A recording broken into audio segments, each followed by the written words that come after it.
গল্পকথন by Kallol chapter 2তে আমাদের আজকের নিবেদন হুমায়ুন আহমেদের লেখা বুড়ি।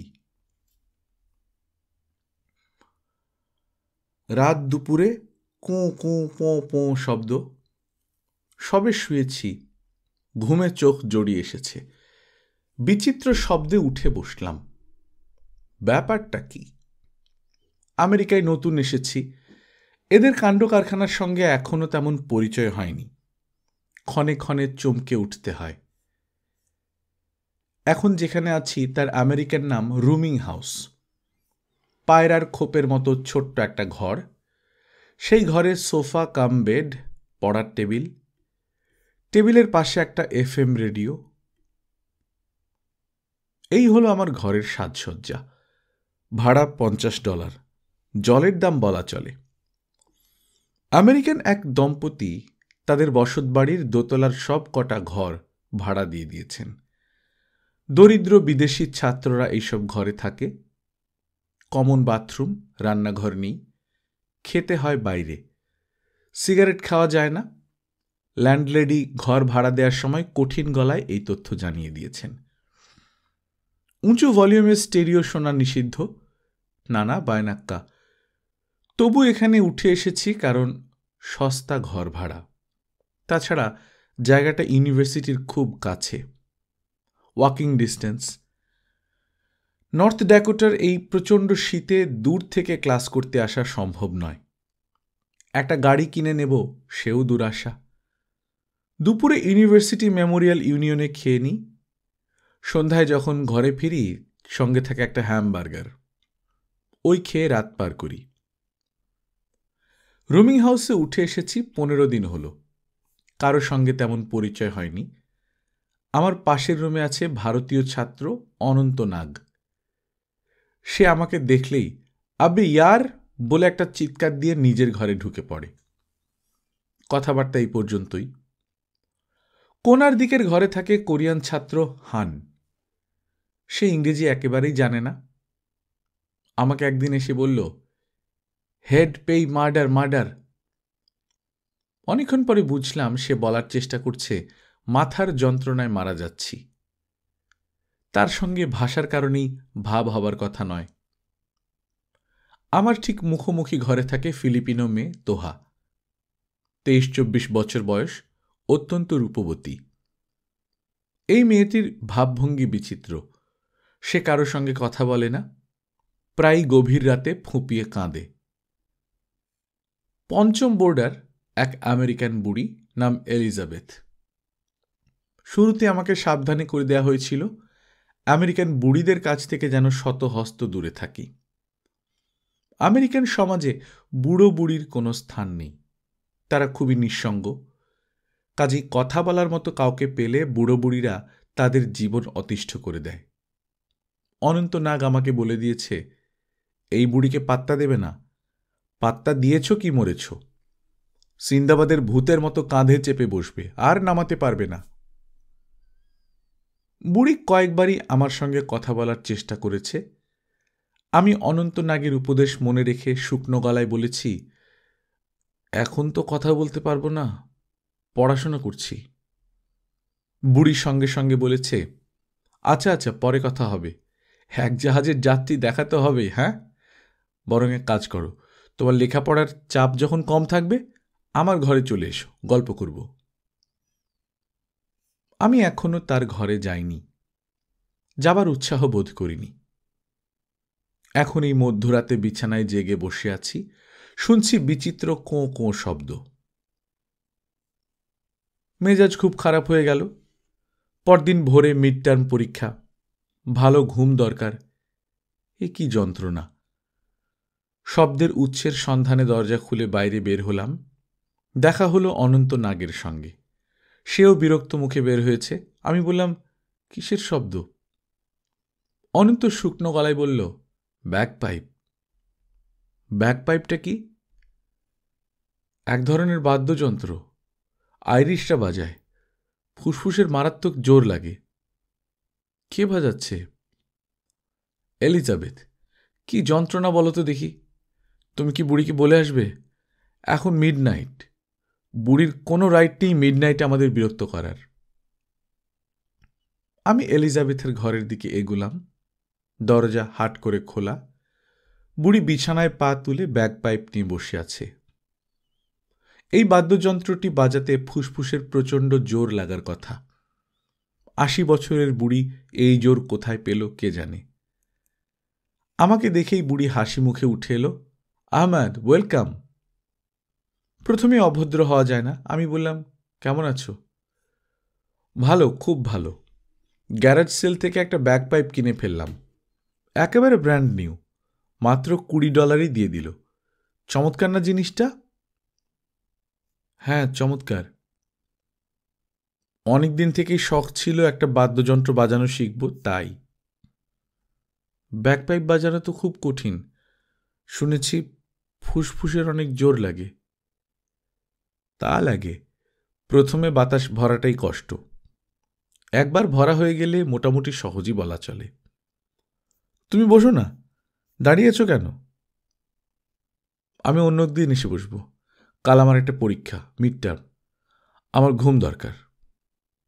অফকোর্স। আমার বাদ্যযন্ত্রে কি তোমার ঘুমের অসুবিধে করলাম? কিছুটা করেছ। Sorry, extremely sorry. আর বাজাবো না। তুমি নিশ্চিন্ত হয়ে ঘুমাও। জাস্ট আ মিনিট, তোমাকে 1 মগ হট কোকা বানিয়ে দিচ্ছি। হট কোকার মতো ঘুমের ওষুধ আর হয় না। ধন্যবাদ। হট কোকা খেতে ইচ্ছে করছে না। না বললে হবে না। আমার কথা শোনো, খেয়ে দেখো। মরার মতো ঘুমোবে। হাজবেন্ডের মৃত্যুর পর আমার অনিদ্রা রোগ হলো।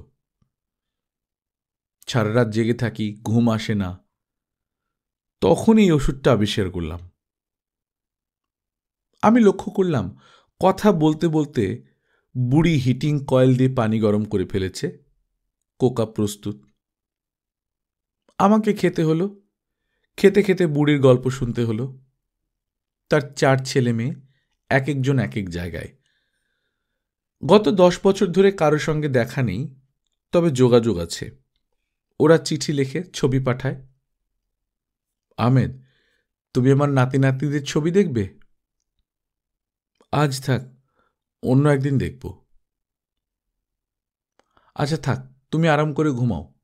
গরম কোকা খেয়েছ, চমৎকার ঘুম হবে দেখবে। এক ঘুমে রাত কাবার। গরম কোকা খাওয়ার কারণেই হয়তো সে রাতে এক ফোঁটা ঘুম হলো না। বিছানায় এপাশ ওপাশ করে কাটালাম। ভোরবেলা বাথরুমে যাচ্ছি, এলিজাবেথের সঙ্গে দেখা। সে হাসি মুখে বলল, কেমন ঘুম হলো বলো তো? আমি বিরক্তি চেপে রেখে বললাম, ভালোই। বুড়ি উল্লসিত গলায় বলল, বলেছি না চমৎকার ঘুম হবে।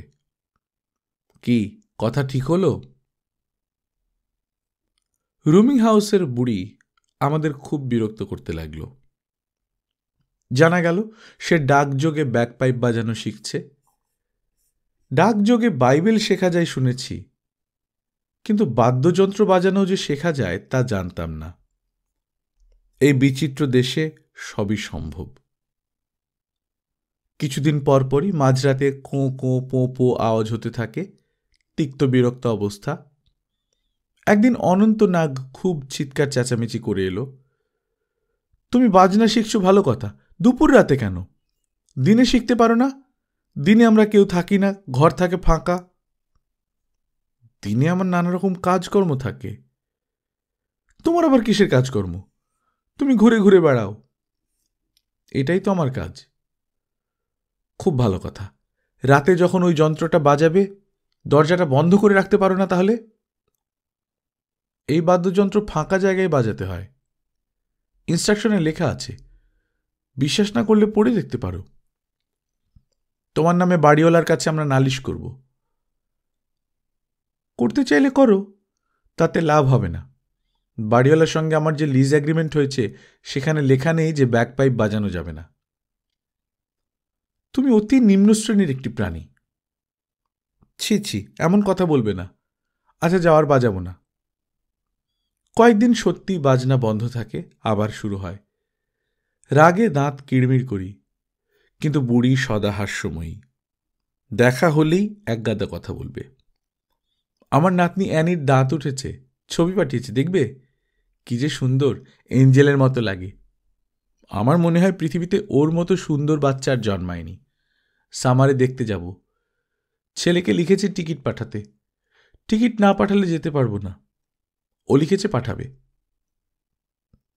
ছেলে টিকিট পাঠায় না, বুড়ির যাওয়াও হয় না। আমেরিকার অসংখ্য হতদরিদ্র বুড়িদের সে একজন। সোশ্যাল সিকিউরিটির টাকায় কোনো ক্রমে বেঁচে আছে। বাড়ি ভাড়া, খাবার খরচ এবং মেডিকেল ইন্স্যুরেন্স দিয়ে বুড়ির কাছে কিছুই থাকে না। এর মধ্যে আবার তার পার্টি বাতিক আছে। সস্তা ধরনের কয়েক বোতল মদ কিনে সে প্রায়ই পার্টি লাগিয়ে দেয়। ইউনিভার্সিটি থেকে ফিরে এসে দেখি দরজার গায়ে নোট ঝুলছে। নোটে প্যাঁচানো হরফে লেখা, প্রিয় বন্ধু, আজকের দিনটি আমার জীবনে বিশেষ দিন। এই দিনে আমার স্বামী ববের সঙ্গে প্রথম দেখা। এই দিনেই আমরা প্রথম একসঙ্গে ডিনার করি এবং বব আমাকে বলে আই লাভ ইউ। বিশেষ দিনটিকে স্মরণ করে রাখার জন্য ছোট্ট একটা পার্টির আয়োজন করেছি। আয়োজন অতি ঘনিষ্ঠ বন্ধুদের মধ্যেই সীমাবদ্ধ। তুমি আসবে। পার্টিতে যেতে ইচ্ছে করে না, কিন্তু না গিয়েও উপায় নেই। বুড়ি 10 মিনিট পর পর এসে বলবে, কই এখনো এলে না? সবাই এসে গেছে, শুধু তোমার জন্য অপেক্ষা। আমি যাবার পর দেখি শুধু আমি এসেছি, আর কেউ আসেনি। বুড়ি এক কথা সবাইকে বলে বলে আসছে। ঘরে মোমবাতি জ্বলছে, টেবিলে কিছু পটেটো চিপস, চীনাবাদাম, কাজু বাদাম এবং 2 বোতল রেড ওয়াইন, যার দাম বড়জোর $6 থেকে $7। ঠোঁটের টকটকে লাল রং মেখে বুড়ি হাসি মুখে ঘুরে বেড়াচ্ছে। তাকে দেখে মনে হচ্ছে তার আনন্দের সীমা নেই। পার্টিতে লোক বলতে আমরা কজন। বাড়িওয়ালা বাড়িওয়ালি কখনো আসে না। বুড়ির বাইরের কোনো বন্ধু বান্ধবও নেই। আমাদেরই সে বোধহয় ঘনিষ্ঠ বন্ধু ধরে নিয়েছে। পার্টির মধ্যমণি হয়ে লাল মদের গ্লাস হাতে নিয়ে বুড়ি এর তার কাছে যায়। উজ্জ্বল চোখে বলে, জীবন বড় আনন্দময়, কি বলো? আমরা বিরস মুখে বলি, হ্যাঁ। বড় সুন্দর পার্টি হলো, অসাধারণ। হ্যাঁ, অসাধারণ। আমার মনে হচ্ছে আমি আমার ইউথে ফিরে গেছি। খুবই ভালো কথা, ফিরে যাও। এলিজাবেথ তার যৌবনে ফিরে যাওয়ার ব্যবস্থা এত ঘন ঘন করতে লাগল যে আমরা তিক্ত বিরক্ত হয়ে গেলাম। পার্টিতে যাওয়া বন্ধ। সে এসে করুণ গলায় বলে, আজ আমার এমন একটা বিশেষ দিন, আর তোমরা কেউ আসবে না। পড়াশোনার খুব চাপ। আজ দিনটি আমার জন্য খুবই স্পেশাল। আজ বব আমাকে প্রপোজ করেছিল। 60 বছর আগের কথা, অথচ মনে হয় এই সেদিন। প্লিজ, আজ যেতে পারবো না, অ্যাসাইনমেন্ট রয়েছে। ঘণ্টাখানেকের জন্য হলেও আসো। অসম্ভব, একেবারেই অসম্ভব। বুড়ি একা একাই পার্টি করে এবং এক সময় ভয়াবহ ব্যাগপাইপ বেজে ওঠে। আমাদের কাউকে না কাউকে ছুটে যেতে হয়। আমাদের কাছে অসহ্য বোধ হয়। এ কি যন্ত্রণা! যাই হোক, শীতের শুরুতে যন্ত্রণার অবসান হলো। জানা গেল টাকা পয়সার অভাবে এলিজাবেথ তার ব্যাগপাইপ বিক্রি করে দিয়েছে। আমরা স্বস্তির নিঃশ্বাস ফেললাম। বাঁচা গেল। এখন আর মাঝরাতে ঘুম ভেঙে ছুটে যেতে হবে না। এক বিকেলের কথা, অনন্তের কাছে শুনলাম বুড়ি হঠাৎ অসুস্থ হয়ে পড়ায় তাকে হাসপাতালে নেওয়া হয়েছে। অবস্থা খুব ভালো নয়। মনটা একটু খারাপই হলো। সেন্ট জোসেফ হাসপাতালে বুড়িকে দেখতে গেলাম। বুড়ি মহা খুশি, উজ্জ্বল চোখে বলল, কার্ড এনেছ? অসুস্থ কাউকে দেখতে হলে কার্ড নিয়ে যাওয়ার নিয়ম আছে। আমি গেট ওয়েল কার্ড নিতে ভুলে গেছি। এলিজাবেথ বলল, আমি কার্ডগুলো জমাচ্ছি, তুমি পরের বার আসার সময় কার্ড নিয়ে আসবে। আচ্ছা, আনবো। এই দেখো, হান কি সুন্দর কার্ড দিয়েছে। এই কার্ডটা দিয়েছে তোহা। আহা, মেয়েটা বড় ভালো। অনন্ত কি করছে দেখো। শুধু যে কার্ড দিয়েছে তাই নয়, ফুলও নিয়ে এসেছে। বেচারার টাকা পয়সা নেই, এর মধ্যে এত খরচ। আমি খুব রাগ করেছি। বুড়ির আনন্দ দেখে বড় ভালো লাগলো। ভিজিটিং আওয়ারের শেষে বের হচ্ছি। বুড়ি গলার স্বর নামিয়ে বলল, তোমাদের কাছে আমার একটা ক্ষমা প্রার্থনা করার ব্যাপার আছে। আমি আগ্রহ নিয়ে তাকালাম। বুড়ি লাজুক গলায় বলতো, ব্যাকপাইপটা কেন বাজাতাম জানো? একা একা থাকতে এত খারাপ লাগতো। কুৎসিত বাজনাটা বাজালেই তোমরা কেউ না কেউ আসতে, খানিকক্ষণ কথা বলতে পারতাম। সরি, তোমাদের কষ্ট দিয়েছি। আমার মনটা অসম্ভব খারাপ হলো। কোনো কথা বলতে পারলাম না। বুড়ি 2 মাস রোগ ভোগ করে সুস্থ হলো। তার বাড়ি ফেরা উপলক্ষে আমরা ছোট্ট একটা পার্টির ব্যবস্থা করলাম। শুধু পার্টিই না, বুড়ির জন্য সামান্য উপহারও আছে, নতুন একটা ব্যাগ পাইপ। আমরা সবাই চাঁদা করে কিনেছি। আমেরিকানরা কাঁদতে পারে না এই কথা যে বলে সে মহামূর্খ। অনন্তনাগ যখন ব্যাগ পাইপ বুড়ির হাতে তুলে দিল, বুড়ি অবাক হয়ে আমাদের সবার দিকে খানিকক্ষণ তাকিয়ে রইল। তারপর শিশুদের মতো চিৎকার করে কাঁদতে লাগল। কান্নার এমন মধুর দৃশ্য আমি আমার জীবনে খুব বেশি দেখিনি। গল্পকথন বাই কল্লোল চ্যাপ্টার 2-তে শুনছিলেন হুমায়ুন আহমেদের লেখা বুড়ি। আমরা নিয়মিত গল্প পাঠ করে শোনাচ্ছি। আপনারা যারা প্রথমবার মতো শুনছেন, কাইন্ডলি সাবস্ক্রাইব করে নেবেন। গল্প পাঠ ভালো লাগলে বন্ধুদের সঙ্গে শেয়ার করবেন। নিজে ভালো থাকবেন, আশেপাশের লোকজনকে ভালো রাখবেন। টাটা।